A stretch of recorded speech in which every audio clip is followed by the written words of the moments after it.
ఈ మన గ్రామాన్ని ఉద్దేశించి, చిరంజీవిని ఉద్దేశించి వారి యొక్క అనుభవాలతో కూడినటువంటి చక్కటి ఆశీర్వచనాన్ని మనకి ఇవ్వాల్సిందిగా కోరుకుంటున్నాం.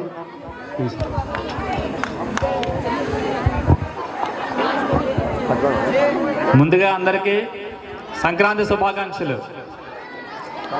వేదికపై ఉన్న మేడం గారికి, పెద్దలకి, ఈ ఈవెంట్ని ఆర్గనైజ్ చేసిన అందరికీ మరియు గ్రామస్తులందరికీ కూడా మా పోలీస్ డిపార్ట్మెంట్ తరపు నుంచి, నా తరపు నుంచి హృదయపూర్వక నమస్కారాలు. ఈరోజు ఈ వేదికని అలంకరించడానికి కారణం, ఇంతసేపు మేడం గారు చెప్పారు, మీ అందరికీ మనసుకి హత్తుకునే విధంగా చెప్పారు మేడం గారు. మీ ఊరు గొప్పతనాన్ని కూడా తెలియజేస్తూ, మీ ఊర్లో చదువుకుంటే లేకపోతే విద్యాలక్ష్మి కరుణిస్తే ఏ విధంగా మనం ముందుకు వెళ్తామన్నది మేడం గారు చాలా చక్కగా తెలియజేశారు. నేను కూడా మా స్వగ్రామం వచ్చేసి ఉమ్మడి తూర్పుగోదావరి జిల్లా యానాం దగ్గరలో చిన్న పల్లెటూరు నామవానిపాలెం.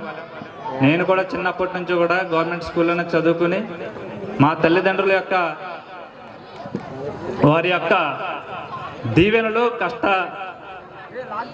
కష్ట ఫలితంగానే నేను ఈరోజు ఇక్కడ ఈ స్టేజ్ని మీ అందరితో నేను పంచుకున్నానంటే, ఈరోజు వారి యొక్క ఆశీస్సులు వారు ఎక్కడ నాకు వస్తాయి. ఎందుకంటే దురదృష్టవశాత్తు నాకు ఈరోజు వాళ్ళు నాతో లేరు. సారీ, ఏమనుకోవద్దు, కొంచెం ఎమోషనల్ అయ్యాను. ఎందుకంటే ఈరోజు పెద్ద పండుగ కాబట్టి పెద్దలను స్మరించుకునే రోజు. ఈరోజు మీ సమక్షంలో వారి యొక్క ప్రేమ నా మీద ఏ విధంగా ఉన్నదనేది మీ అందరితో పంచుకునే అవకాశం నాకు కలిగింది.